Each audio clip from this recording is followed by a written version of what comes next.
Russian President Vladimir Putin and North Korean leader Kim Jong Un exchanged their inmost thoughts and opened their minds to further develop relations, North Korean state media said on Wednesday, as Putin arrived in Pyongyang, greeted by Kim at the airport. The meeting between the two leaders demonstrates invincibility and durability of friendship and unity between North Korea and Russia, according to state news agency KCNA.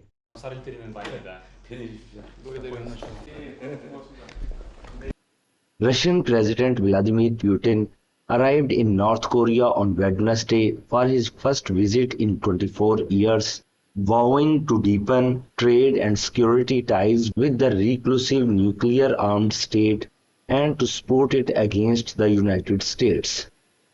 Russian state media showed Putin and North Korean leader Kim Jong Un shaking hands, embracing and talking beside Putin's plane. It touched down in Pyongyang around 2:45 a.m. local time, following a stopover in Russia's Far East. The leaders then rode in the same limousine and walked together into Putin's hotel. There was a moment of mutual respect as Putin and Kim exchanged smiles, each courteously offering the other the honor of entering the car first. The Pentagon voiced concern on Tuesday about the growing ties between Moscow and Pyongyang. Good afternoon, everyone. The deepening cooperation between Russia and the DPRK is something that should be of concern, especially to anyone that's interested in maintaining peace and stability on the Korean Peninsula, but also supporting the people of Ukraine as they continue to fight against Russian aggression. And so, of course, you're well aware of DPRK providing ammunition and weapons to Russia that's been able to help them perpetuate their illegal and unprovoked war against the Ukrainian people. So it's something that we're going to continue to keep an eye on. I would say, though, taking a step back, our focus when it comes to the Indo-Pacific region and the Korean Peninsula is on working with allies and partners to promote peace, stability, and security in the region, and that will continue to be our focus. According to analysts, Putin's visit represents an upgrade in the relation with the North Korea. I think a lot of this is really meant to, upgrade the relationship and demonstrate that the relationship is deepening. We saw even back in January when North Korean Foreign Minister Choi Sun-hee had gone to Russia. She had talked about really building and expanding the legal basis for their cooperation.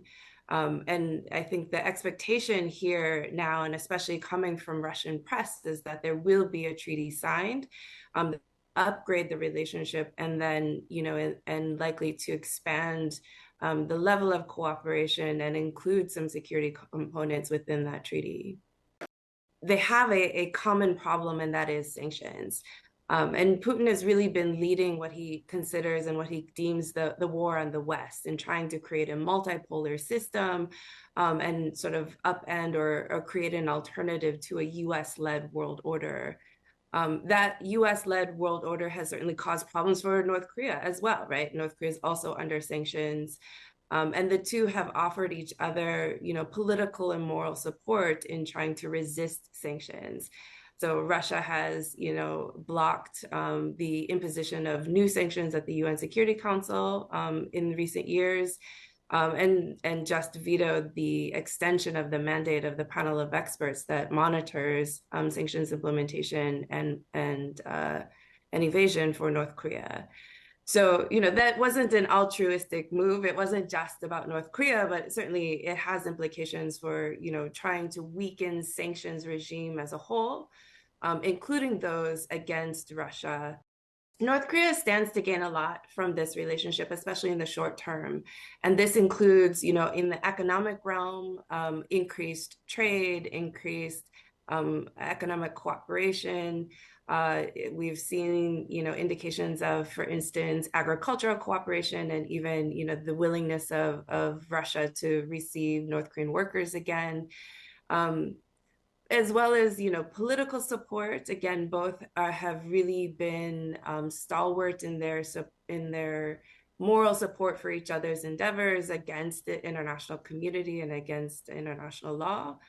But there is a military component to this as well, and so Russia is the first country, basically since the collapse of the Soviet Union, that's been willing to offer North Korea, military cooperation, and so this does give North Korea opportunities to upgrade their hardware in their conventional side, as well as their military reconnaissance satellites and their space programs, which Russia has said openly that they'd be willing to do. And then the big questions, of course, are whether Russia is willing to help in the WMD side. Based on statements that the Russians have made, including Putin himself and other top Russian officials, they seem to have accepted North Korea as a nuclear armed state. And accepted the program as there to stay.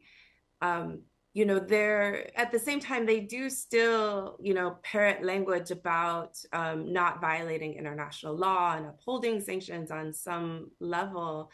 And I think some of the statements that have come out of Russian media just in the last 24 hours have mentioned that any treaty is going to uphold international law.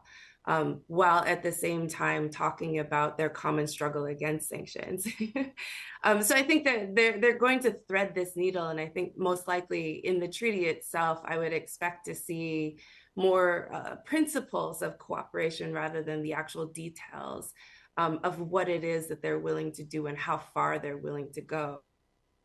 There are serious concerns about how much technology, how much cooperation the Russians might be willing to give the North Koreans, and how much that might advance North Korea's WMD programs. The US and its Asian allies are trying to work out just how far Russia will go in support of the North Korean leader, whose country is the only one to have conducted nuclear weapon tests in the 21st century, in a signal that Russia, a veto-wielding member of the UN Security Council, is reassessing its entire approach to North Korea. Putin praised Pyongyang ahead of his arrival for resisting what he said was US economic pressure, blackmail, and threats.